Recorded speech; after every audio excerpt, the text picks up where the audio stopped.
Welcome to Make Shit Happen. My guest today is Brent Erenwert. Brent, thank you so much for making the drive and coming over here to Make Shit Happen Podcast Studios. Thank you so much, man. I appreciate you having me come out here. I was honored when you reached out to me. How are you doing today, man? I'm good. I'm good. A hot summer day in Houston, another day in paradise. You know, I think we're used to it as long as the storms are staying out of the Gulf. Oh, and yeah. we got a little wind. We're good. Oh, yeah. Just as long as there's no big hurricanes or big flooding. I mean, Not yet. Maybe next week. I hope not. I hope not. I know there's one coming. So you right now today are in produce business with your family, and you've been part of the family business now for 25 years. Yes, sir. And what is your role, day-to-day role at Brothers Produce today? So today I'm the CEO. And Okay. as you know, being pretty much probably in the same position, we don't know what our role is whenever we wake up in the middle of the day. Yeah, I mean, We wake up with it's like that magic slate that you pull. You got a list. I make a list every day of what I need to get done, and I may get three done, and that list just keeps compiling because the first calls and you're in the distribution business just like I am. Furniture is what you sell. Distribution is what you do. Yeah, absolutely. I mean, I service. tell everybody, I mean, in furniture business, I mean, it's a service business. And I mean, we got to make sure we get people's stuff to their house and make sure they stay happy. Same thing I'm sure you're doing, the produce. You're selling produce, but you just really service business. It's servicing, make sure that their stuff gets over there on time. So 25 years, man, being in family business, that's another tough thing, right? Being in family business. Now, I know recently you told me that you started cold storage. Yes. Okay. Tell us a little bit about that. How did you get to that? So, kind of going back to the 25 years, and it's probably been more than that because of being a family business. Just like we're doing it as a kid. That's 25. I've been doing it legally, getting a paycheck without my dad giving me, baseball cards or money to do things to come up there and work with them. But so cold storage I saw it as a byproduct of what we did without adding overhead. I started seeing that the best services we had was trucks and refrigeration, and as you have over here at this beautiful warehouse, storage. So I saw it as a way to add leverage to what we do without adding costs. And then COVID hit. And what did we see COVID? We saw a broken last mile. We saw an increased demand for things such as, love or hate Amazon. They're great at what they do, and they create a demand for a lot of products that need storage. So what I started seeing was a surge in the cold storage, and that's where that business was born out of, that I always say is going to be the future. If every produce company doesn't look at themselves and realize they're a cold storage distribution company, I think they're lost. So 2015 is when you started it, but really in 2020 it kind of boomed. Yeah, I'd say it started as more produce, cold storage, re-stickering products, holding things from the port. A lot of stuff comes through the Houston port that people don't know about, such as pineapples. Occasionally get grapes through here, mangoes, avocados. I started seeing a surge in frozen and dry storage. And that's obviously a better perishable or non-perishable product. And when you think of hoard, this hoard purchasing and buying that we saw, that's where cold storage and dry storage comes into play. So I started seeing a surge in that. And then being able to go that last mile gives you all the power in the world, because you have to be able to deliver you can be holding the best product in the world, and if you don't have a way to get that product to the person's door, you're still holding that product in the world. Absolutely. So I mean, and that has now become more of your focus. 80% of I always say I've done every job at that company. I'm a servant leader. I'll drive a truck if I need to drive a truck. I'm on the ground with everybody. And, but 80% of my day, I've worked sales, accounting, buying, but 80% of my day now is dedicated to the cold storage growth. And just because I see Amazon was built on books, and I keep using the Amazon reference because it's always in our face every day. 1 out of every, 189 people work for Amazon, I saw the other day. Some crazy stat. But Amazon was built on books. Did we ever know their future growth would have been everything? But, books will always be there. Produce is always going to be in our future. But cold storage, I believe, is really a growth animal for everybody. in cold storage, dry storage, any storage, because everything that's on this table around us, it touched logistics and storage at some point to get here to us. Now, when COVID hit, and I mean, what did y'all think is gonna happen as far as your produce business? I mean, you saw restaurants shutting down, and I mean, I know a lot of your business at Brent's Produce, a lot of business is restaurant, I'm assuming. Correct. Right? So I took over as CEO in 2014, 2015 area. Mm-hmm. One of my big focuses was diversity. Mm-hmm. We were about 80 to 90% food service at that point. I said, you know what, we need to start diversifying our portfolio, because if you got schools, you got retail, you can't really stock for retail because they're self-distributed. Mm-hmm. And then the food service piece. Then when COVID hit, everything was cut off. That's where I remember it was March 12th, 2020. I was at Cirque du Soleil. I got that call. Hey, your kids are on spring break. School's all canceled next week. I made a call, I remember, to HEB. And I always say your net worth isn't what you have, it's who you know. And I asked them, I said, hey, your stores are overcrowded. You got a lot of people there. Let me help you. And we started kind of running some product that they would send to us to help distribute and refill the supply chain. And then some other companies did that with me in unison. That's why competition always has to be friendly, because y'all work together.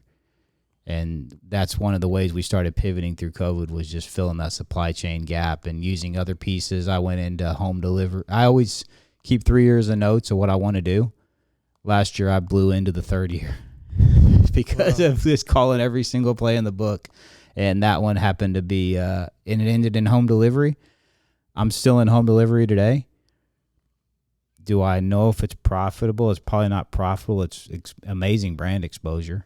And I think brand exposure is everything, because companies die, but brands live forever. Mm-hmm. So what are y'all doing today as far as home delivery goes? So today on the home delivery side, I run it through a site, which is brothersproducewholesale.com. And I sell everything from fresh juices to proteins to produce. And basically, so y'all are retailing it to home delivery? Right to the front door. Okay. Right to the last mile. But instead of wholesale margins, you're getting retail margins, I'm assuming. Yeah, it's a little higher because it's just a tough model to make money on. Mm-hmm. But we're helping that consumer that may not be able to get to the store. Mm-hmm. They're able to at least get stuff to their front door. And I think I had never run a home delivery in my life until last year. And last year we ran $4 million through that service. So let me ask you a question. I mean, when y'all delivering these, are these going out in a refrigerated vans, or are they going out in just like, somebody's just doing a hot shot thing, or like Uber Eats kind of deal? We are controlling. No. It's a great question. We are controlling our last mile, and that goes back to, I always say, Brothers Produce is a food safety technology company that delivers produce. We have to control the product from the farm to your door. So I have to know where that product's been, because every recall in the world is due to cross-contamination. Mm-hmm. And I want to know if somebody gets sick, do I have the product? I can't say my lettuce is better than your lettuce, but what I can tell you is if there's a recall, did I have that lettuce? And I can tell you yes or no. Because nobody's really immune from a recall. It's all about traceability. So we control that last mile. Mm. So that's why when I talk about the profitability of it, it's something that I'm still gauging. That's why I'm adding SKUs and I'm doing more beverages and things, because I feel a lot of things are falling off the shelf because of COVID. Really strapped SKUs down. You're seeing it at the fast food menus. You're seeing it at the restaurant menus. Anything that disrupts the supply chain. Truckers are controlling the world right now, which is great. I always say a truck driver is the most underappreciated job in the world, because they're always in a hurry to wait on both sides. And now they're finally appreciated and really leaned on. So now we're able to, what's happened with the SKUs though, is you're seeing SKUs fall off the shelf. A lot of those SKUs still have a lot of meaning, and they're coming to people like me through this home delivery store or through other mechanisms like this. I'm doing a lot of beverages now for companies such as Walmart and Fiesta and whatnot because of the last mile. So that's where I see the other things to add in my online stores, maybe things that are falling off the shelf that people want to come to me for. And then they'll get produce too. And then that's how I'll make my margins.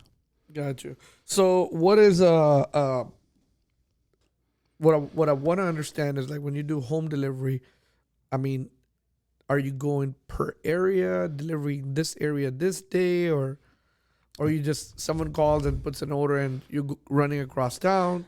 It's kind of a cool model how I started it. The way I started it through the beginning of COVID. I started it through co-ops because we were all under lockdowns.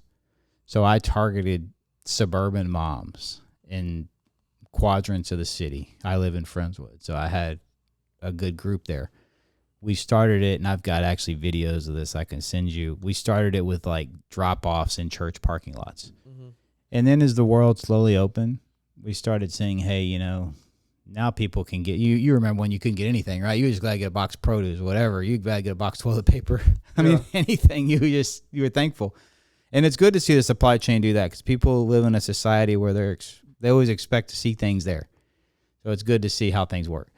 So I slowly migrated that to, okay, now we got to go a la carte. But the problem is I'm in a wholesale world, and I'm never going to be an HEB or anything. I'm filling a niche market.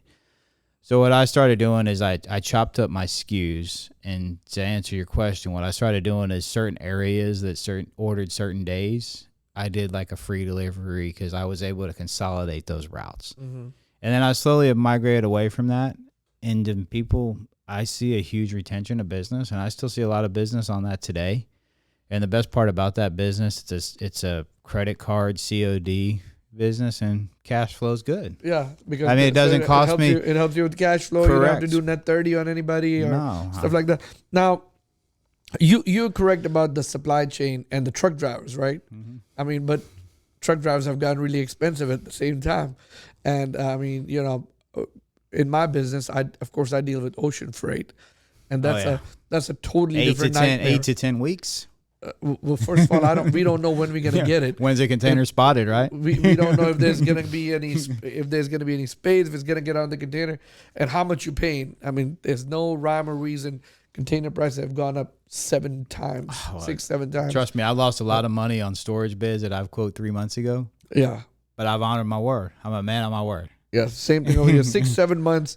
I mean, 6-7 multiples on ocean freight. Easy.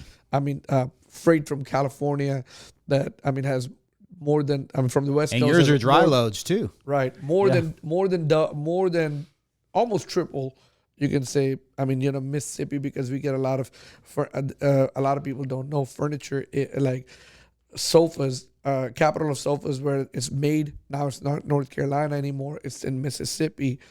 So I mean, that same Mississippi truck that we were paying $1,400, now we're paying about $2,200. So basically a time and a half more, 50% increase on that. So I mean, yeah, I know the challenges that you are getting, and I mean, warehousing business has become tough. So talk about that. I mean, as far as getting people and retaining people, and you got to have a certain, person who knows how to handle something. You can't have somebody like me who say, hey, come unload all these trucks. I mean, so how does that work? It's why you always stay ahead of taking care of your employees. And I sent you a bunch of notes about our company, and one of the things I said is our brand is everything because of the employees that we have. It's not me. It's not one person. We live and die as a team. And unfortunately, you and I are in a business where it's not a sports business where every 3 years you can give a new contract. Yeah. The market constantly changes, right? I mean, we can't, you have good and bad contracts per se. So me and you can't, it's all about replacement costs. Right. And what we saw happen in logistics this year, you and I, because you've got a logistics business too, started competing with all the big box retailers and the Amazons. And then on the other side, we're competing with unemployment. Yeah. And it became really tough to keep labor, and the world saw that this year. And a lot of people thought, oh, well, COVID's got this restaurant shut down. No, COVID doesn't have it shut down. Labor has it shut down because now they can't get enough waiters to do this or that. And that was a really big challenge. And all you can do is keep adding different incentives to take care of your employees, because at the end of the day, your employees are the bloodline of your company. Mm-hmm. They're your best asset, and you wouldn't be in business without them. Awesome. So, produce business is good, I can say right now. Cold storage business is working, and you're looking for more space, and you're gonna grow that thing. Tell us a little bit, about you, that I want people to know about Brent Erenwert, who is, besides a produce guy and a cold storage guy recently. What else people should know about you? One thing people know about me, my biggest, I always say my biggest and best trait is how I care about people. I'm a big listener. I love I'll listen to anybody's problem. I'm approachable. Mm-hmm. I may not be able to fix every problem, but at the end of the day, we all put our pants on one leg at a time, and I'm here to listen. I'm a caring person. I like playing golf. Outside of work, I've got a 14, 11-year-old daughter, 2 daughters. Mm-hmm. So I get the beauty this year raising a freshman in high school and a sixth grader in junior high. I been married 18, can't get this wrong now, 2003. Coming up on 18 years. And, being a family business, that's a remarkable trait. To be married 18 years, and I couldn't do it without my wife next to me. I mean, I couldn't do anything on that resume. Yeah. So, one thing that I read about you, you said earlier that you recently realized that you were working for the wrong reason. No one on their deathbed ever said they wish they spent more time working on being at the office. So true for a lot of us, right? Mm-hmm. Why did you write that? Because the older I get, I start realizing COVID, I guess to backtrack, 2020 was a bad year for some of us, mm-hmm. but it was a really good reflection year of what's important in life. Mm-hmm. And I got a lot of time back with my kids that I'll never replace. And that's when you realize you're working for the wrong reason. Yeah. You're working for the wrong reason. You should have been there more and not at the office. And I've really learned to try to figure out how to balance those two. And I'll probably never realize it. You'll never realize it. But I know I'm going in the right direction. Yeah. We all realize it once, Time's at 1 o'clock, can't stop. I think it's just like we get so busy, right? Mm-hmm. We forget what's important. Exactly. And I think that's one thing I loved about what happened last year is we got to see what was important when we were all stuck in a house together, and we may have been at each other's wits' end. Yeah. And I mean, but we were there with the things that mattered the most. Like this morning, I was listening to this, and they're like, at sometimes we all say, and it doesn't matter if you're working for someone or if you have your own business, you get yourself busy. You clutter your schedule, and you make yourself so busy that you forget sometimes mm-hmm. what's the right thing to do. Like eating, and it can be as little as eating healthy or exercising, because that's important. Mm-hmm. But you say, I'm busy to do this. Yeah. Right? Spending time with your kids sometimes.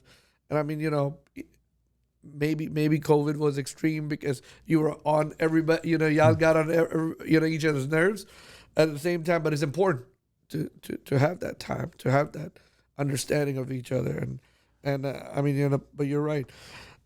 It's just like saying kind of what I went on to say there is every time you say yes to something, you're saying no to something else. Yeah. So if you commit to a 7 o'clock meeting, you just said no to eating dinner with your family. Yeah. So Absolutely. That's kind of where you have to figure out and it's one of the things I didn't always know that, because as we're growing businesses and building our careers, we're constantly saying yes. And at some point, we say yes to a lot of bad deals until we finally learn about addition by subtraction. And then it's okay to have lower revenue and higher bottom numbers. But it's a lot of times we're not tech companies. Mm-hmm. We're not just working on high multipliers. And it's it was a good reflection moment that I was really glad looking back at COVID that it happened. And I'm as stressful as it was and as much time as I was at that office staring at an empty dock. I needed it to really kind of find myself and find what was important to me. What is your routine looks like if you like, your daily routine? So typically I get up, I don't ever sleep well because of mind, a mind turning. I'm a visionary, so I'm always got ideas. I want to do this or that. I serve on several boards. I'm real active in charities, got my city job. So I'm always just kind of thinking. So I typically get up about 4:30, 5 o'clock, clear out emails, about 2,000 a day. The way I've learned how to clear emails is you don't just you clear them about once an hour, or you're trying to catch rain. So I typically will clear them about once every couple hours. So I'll usually get to the office 6, 7 o'clock, try to figure out, what's going on, and then it's problem chasing from there. I handle all the marketing for our company still because I believe marketing the same way Steve Jobs is. I mean, I'm not a micromanager by any point, but I believe marketing is everything to a company. It's the perception of the company, and it's the message. And if one person takes the message wrong, you don't know how other people are going to take the message. Mm-hmm. That's why I've got 120 trucks with a different logo on them, because it's just a marketing deal. So then I deal a lot with every customer is an important customer, but I deal with a lot of the corporate business. I deal with a lot of the retail business, the cold storage business, and then any other kind of problems that come up in the day. And I go to bed about 10, 11 at night. I come home about 4 or 5 o'clock, and then it's checking the phone here and there. We never clock out. It's the Hotel California thing. I think it's what you can leave, but you can check out, but you don't ever leave. Yeah, that's family business for you. Mm-hmm. And that's almost any business. It's because of these things in our pockets, and we can't leave. Yeah, it's the best and the worst thing. I'm young enough to remember pagers and kind of how it was, and we had time to stop and get a payphone, and now everything's a sense of urgency. Yeah. And that's the problem with this world. Well, what about before pagers? When you could only get phone calls when you get home. And that's why I wonder what happened to why did every problem have to be just handled now? Right. Yeah.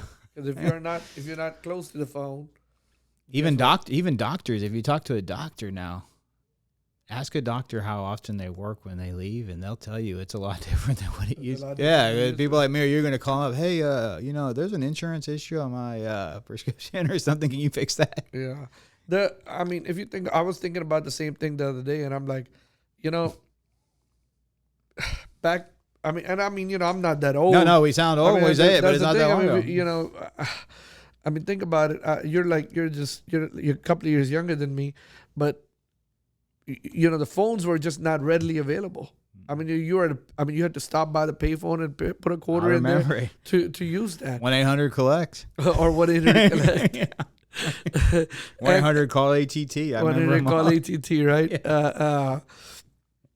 Matter of fact, man, I don't want to talk. I can tell stories about that. How you can call. Sometimes you won't even have a quarter to call home. No, right? call me back. So you just say the first 3 numbers, and you say the other 4 numbers, and make sure that they call you back at that. Or Nextel, the free incoming calls. Hey, call me back at this number. That was the crazy part. Call the collector and say, call me at this number. And the world's just changed. We're in a high sense of urgency, and that's what I liked about COVID is the sense of urgency went down. It went to those important things. Yeah, but COVID taught a lot of things to a lot of people. We learned a lot. We should never give that much unemployment again. No, because nobody ever came back to work. No. We're still the supply chain, in my opinion, and it's why I talk about cold storage. Supply chain is going to be broke for 3 to 5 years. Yeah. The ice storm showed that. One small kink in the supply chain breaks it. Yeah. I was thinking about it the other day. COVID was one. People not coming back to work was second one. Mm-hmm. And then the ice storm, it was just like, it was the biggest thing. People just lumber costs. Lumber costs, freight costs. Freight costs. raw material cost. Hurricane. I mean, It's very vulnerable to a lot. Anything can touch this thing now. We have basically, I forever think the supply chain of my industry has changed. Yeah. And maybe yours too. Oh, I think there's going to be changes. In my business, we don't think we'll come out of it.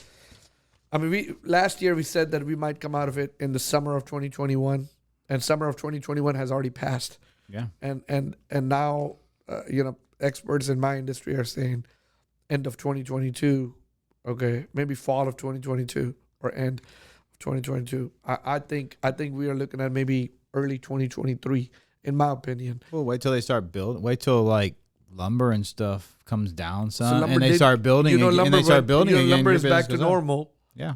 So lumber price has gone back to normal, pre-COVID level, which the retail will see it soon. Mm-hmm. Okay, and then the multi-unit, multi-tenant property are gonna start building again. And I mean, the house building is going to go back. But one of the reasons why the houses are not building as fast as you want them to be is that we are dependent a lot on foreign countries. Correct. Okay. Talking about your kitchen handles. Yeah. Your handles on the drawers. I remember. They come from Asia.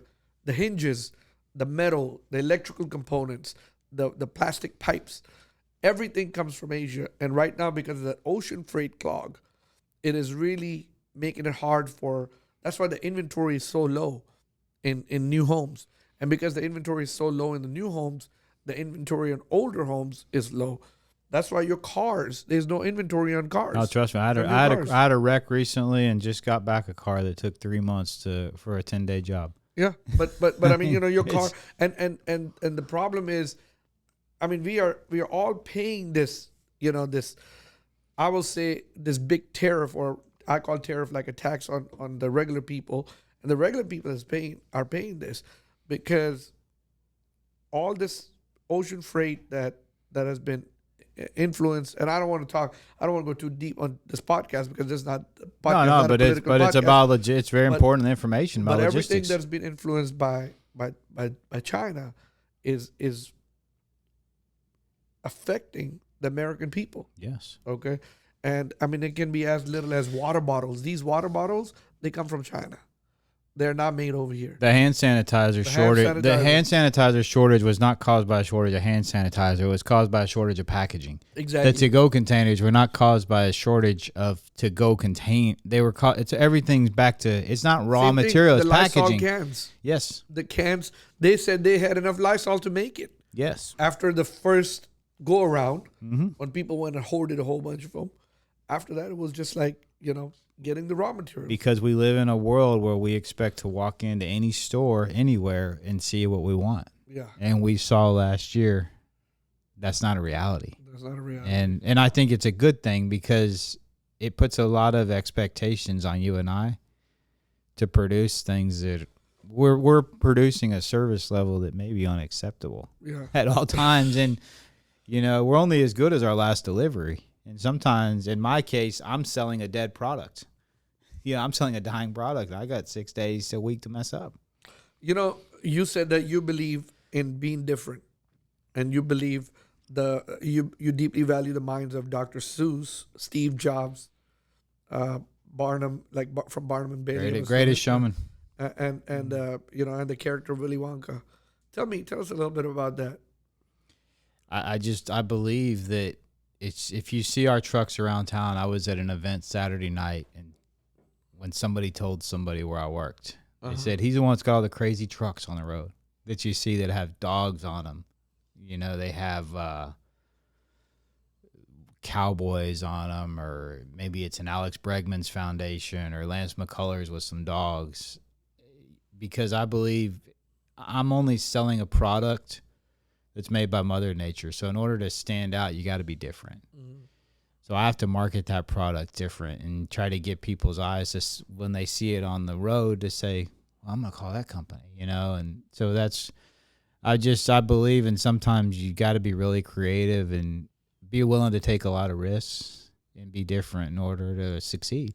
And if you're not afraid to take a risk and fail, why are you in business? So for people who are listening to a show and we heard you say a couple of times your delivery trucks. You have 120 trucks with 120 different messages. Tell us a little bit about these messages. What? Well, there's different pictures, So I started recently in 2015. I changed the logo. And I took it just says Brothers Produce, very classic, I would say 1920s logo. No fruit in the logo. The first trucks I put had fruit on them, very simple trucks. Then I started putting things like a dog on there, or some kind of carving of something in produce, with produce. And I started putting something that looked like the Marlboro Man and a cowboy on there. Then I put astronauts on there. Then I started putting some charities that I work with on there. I want people to see that brand because I believe in brands, and I believe brands never die. And companies die, but brands live forever. And that's what 2020 taught us. And if we think of things, we go to the grocery store, we may buy things like Whataburger ketchup. Do we buy that Whataburger ketchup because it's better, or do we buy it because it's Whataburger? Then that's the question. Yeah, Chick-fil-A is great. Do you go there over somewhere else because of the service, or do you go there because the product's better? And it's all about the brand. Brands are everything. Athletes are a brand. Michael Jordan is a brand. Tiger Woods is a brand. And brands are where you have to really, a company evolves from a company to a brand. And that's why I started really trying to put an emphasis on the brand and not make everything look the same, because I wanted people to recognize the brand. And so someone can ask you, but why? I mean, Apple uses the same logo at all the time, and it always looked the same. But they know that logo. Whataburger, all Whataburgers look the same. But if Apple goes and makes a phone, or if they make, you remember Steve Jobs did, he cleaned up their SKUs, was the first thing he did when he came back. But now if Apple wasn't the first one to make a smartphone, and it's always not if you're the, I always say it's not if you're the, it doesn't matter what time you get to the party as long as you're the best dressed. Apple wasn't the first one to make a smartphone. What was it, BlackBerry? Or maybe, remember Apple tried it with Singular early and it didn't work. And then I think it was probably BlackBerry or some other company, but then Apple did it, and then Google. So it's all about, and then now Apple's doing, the tags, and they bought Beats, and they start putting all their name on that. It's why I can go, and it's why I was able to succeed in home delivery, because it wasn't that my produce was better. I had the brand. People knew the brand from the trucks. And then you can go into doing other things once you build the brand. It doesn't really matter what you do, because people start thinking a service goes with the brand. Gotcha. It's like if you started making your own furniture, people are they're gonna recognize your brand. No, my brand is your brand's good. My slogan. I branded my slogan more than anything. Yeah. It's first thing, that's one thing I learned too. Ours is grown by nature, driven by safety, and delivered by us. And I remember I trademarked that slogan years ago because we started seeing all these CDs. I realized all I was selling was food safety, because the CDC kept pounding and pounding and pounding and pounding all these farmers for all these recalls. So I had to be able to trace those recalls and sell food safety. And that's why, I did that slogan years ago. Got it. So, and you say that you set goals daily, and I think you say you write it on the list, and the list keeps getting bigger and bigger. What, in your opinion, why is goal setting, or writing goals down so important? You have to have something to strive for in life. I was just telling my wife this today. Every day I write down goals like, hey, I want to eventually, one of those goals, I want to have my own company. That's just a goal of mine, just because it's a goal. And my goals change daily. But, I write down goals in life for me and my wife. I'd like to eventually have us do this. I'd like to have, I believe if you don't have goals, what are you living for?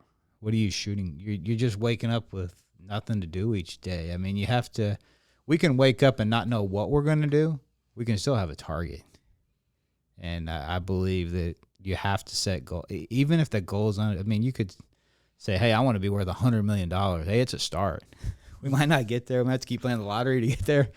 But you gotta shoot for something because you're just firing in the dark if you're not, and you have to have goals. Gotcha. And you can't live scared, and you have to be. And failure is okay. If we don't fail, how do we know we couldn't succeed? Yeah, you know how we live in Texas, so they say go big or Go big or go home. Go home. Yeah. You know, so, I mean, go big or go home. So you have to. So don't be afraid of taking that. I love gambling. I mean, I'm a huge gambler. I mean, it's go big or go home. Business is a gamble, right? I mean, we gamble every day. We get up and we gamble. Life's a gamble. Yeah, sometimes it works and sometimes it doesn't. Yeah. Yeah, most of the time, you never know. You never know, and we just trust, and we trust in a bigger power that everything's gonna be okay. Now, I saw that you talk a lot about gratitude, right? Yeah. And I have my own definition now, and I have my own point of view about gratitude. I would like to hear about yours. What is yours, and why? You wrote so much about gratitude. Why is it so important? I just think at the end of the day that gratitude's something that can't be bought, and success is something that has no definition, because your success and my definition of success could be different. Mm-hmm. But gratitude's something, I can't remember the quote I gave you, but it's basically something that,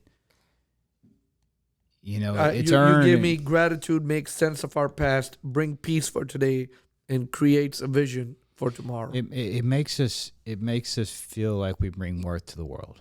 Mm-hmm. And sometimes we do a lot of things, and a simple, hey, thank you, or I love telling employees, good job, because that goes so much farther than money in the bank, and it's a sense of security, it's a sense of appreciation, and gratitude is something that has no value.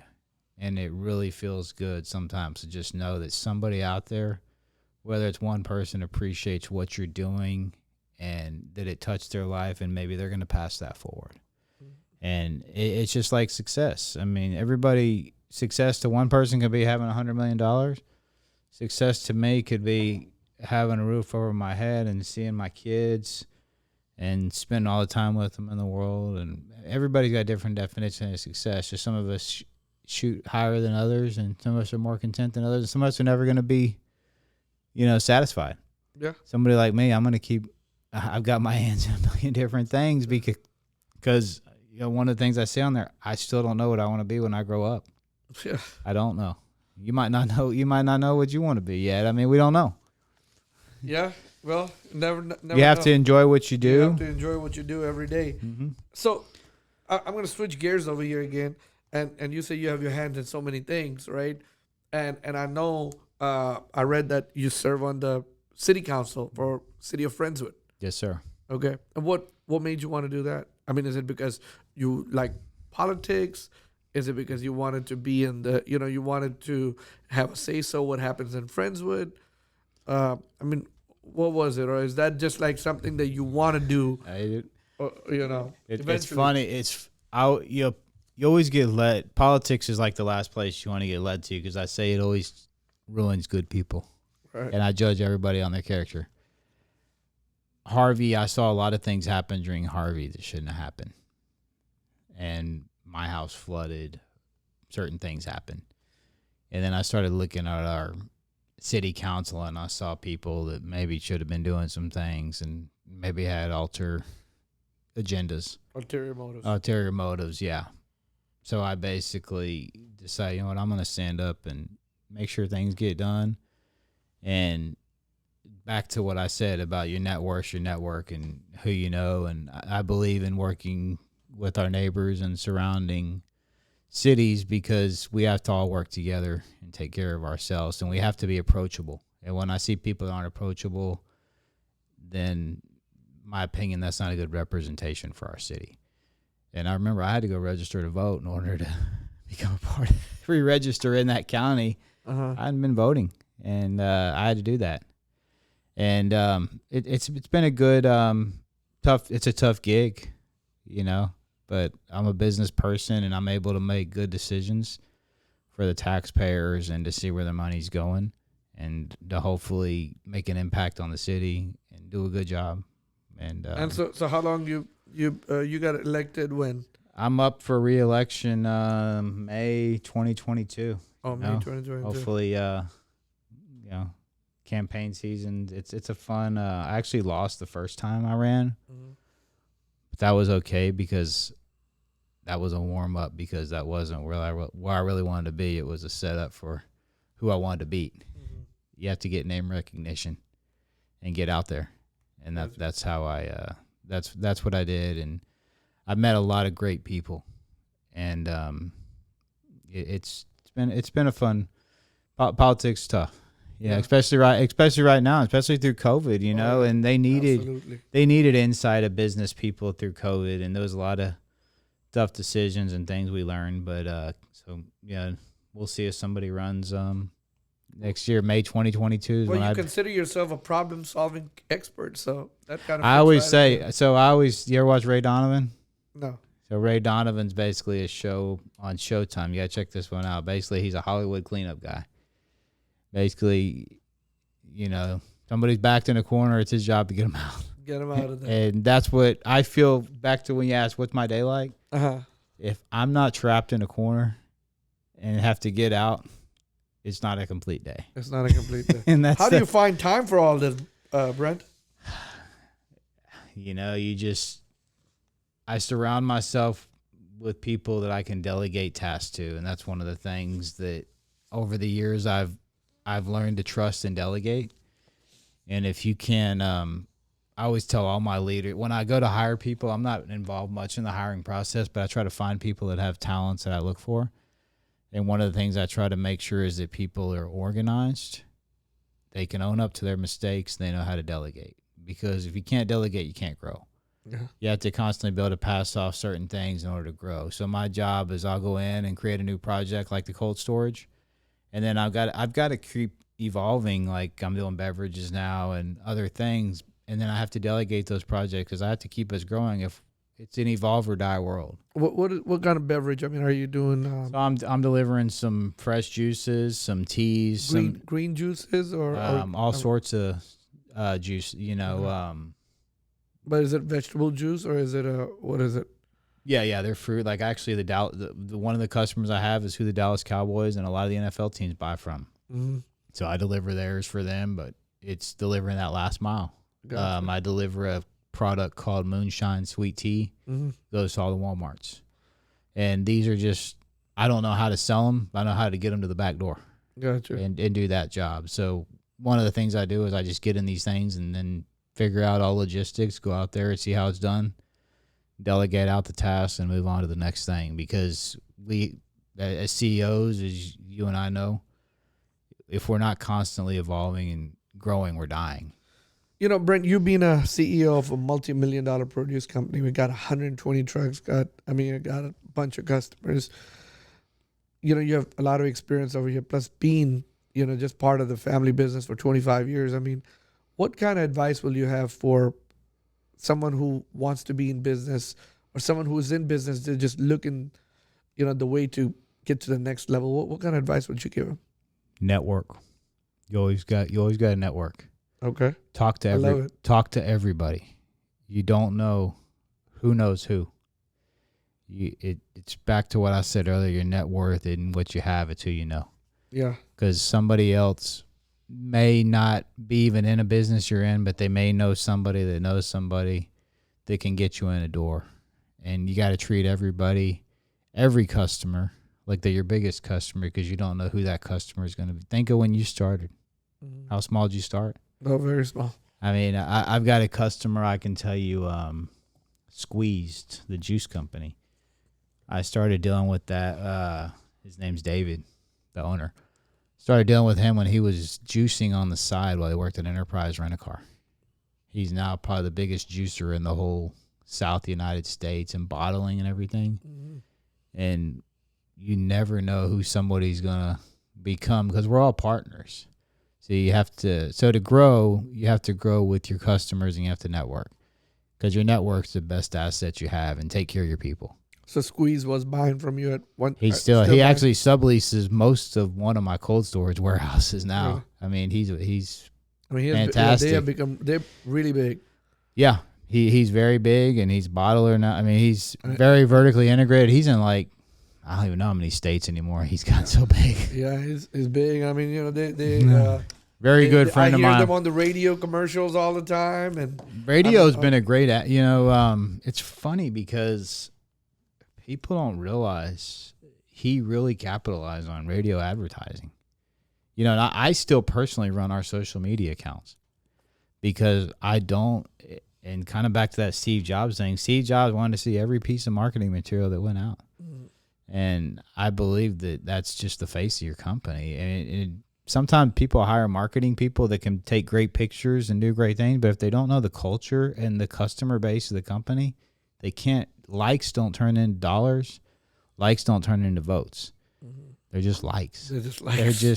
They're wasted. Yeah, you know, I see so many companies waste money in marketing.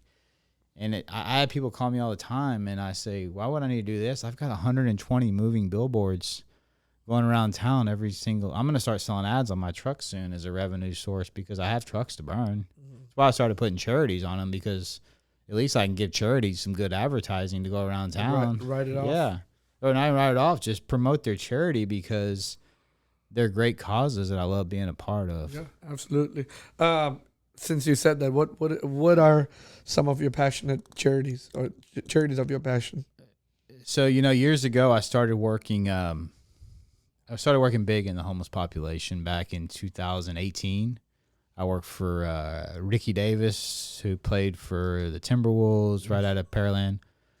Lives here in Pearland now. Got me hooked up with Ice Cube for the Big 3 tour. We did all the homeless drives I would go to all these different cities and we do homeless drives, hand out bags. COVID changed a little bit of that. We still do a lot of that. I work. So are you part of like a homeless a charity? So I work. You know, you got the Houston Food Bank here. I do some stuff with Second Servings. I work with a lot of churches that call me up, you know, because there's always product I have. I work with a lot of churches. What's it called? You got Hope Farms, which is also a Recipe for Success. I'm on their board. I'm on Zena Garrison Tennis Association's board to try to promote some healthy over at McGregor Park. I do a lot with Chester Pitts, has the Carson Park School. Do a lot with him. I do a lot with, I just started with Alex Bregman's foundation that does a lot of great things for our city. We did a big water drive back after the ice storm that him and his wife Reagan did. Lance McCullers Foundation, they do a lot with pets. You know, pets are often one that are forgotten about when these things happen. And one thing I always have, I got storage and I got refrigeration, and a lot of things can, you know, these items don't go bad, so we just need a place to warehouse them. So I like to really diversify that portfolio, but I did in the past. I worked a lot with bowling in schools. With Wade Smith had a bowling organization I worked with. We talked to kids about bowling. Talked about teaching kids on the Recipe for Success, the farm to table. You know, where your food comes from. It's I want to. It's all about just trying to really touch any kind of segment we can with health, especially right now with the COVID deal. I mean, healthy eating is so crucial. It is, absolutely. And all this, you know, and healthy diets. I mean, it's showing that we got to be healthier in our society. You know, we can sit over here and talk for hours, man, but I want to be respectful of your time. So, and you know, it's coming to the time that, you know, I want to say thank you for your, for the show. And honestly, I really appreciate you coming, taking the time from your busy schedule. But before I go, I ask this to every guest, and I want to ask you the same question. Let's just say you happen to live 100 years, and today is your 100 years on this earth, and you know you wrote books, you did a lot of podcasts, you made a lot of social media posts, but everything got to go with you, right? And they give you a pen and a paper and say, Brent, you know, you got to go meet with your creator, but here you go, a pen and a paper. Write 3 things that are important to you, your 3 truths, 3 keys to greatness. Leave it for your future generation, your future great-grandkids, or the rest of the world. write 3 things how one should be in life. It can be anything. What would it be? So I would always tell them to always live today like it's your last day. Always know someone's got a worse situation out there than you do, that God's never going to give you a task that's unbearable. And make people smile, because you never know what that smile can do for somebody. Love it. Make people smile. You never know what the smile could do. Yeah, that's absolutely. I like that one. Complimenting people. Yeah, basically. Absolutely. One last question. I know I said that was the last question. What is your definition of humility? And is humility important in one's life? Like if I'm humiliated? No, humility. Be humble. I always go back to, you have to correct me if I'm wrong on this, we all put on our pants one leg at a time. We're all created equal. And that's the way I walk into everything in life. I don't ever get starstruck by anybody, because we're all humble and we're all equal at the end of the day. And the same things, the same food goes in our body, the same air we breathe, and some of us may have more money than others, but we're all equal. And that's how I try to treat being humble. And I try to teach that to anybody I know, that nobody's better than anybody. Thank you so much, man. Thank you for coming on the show.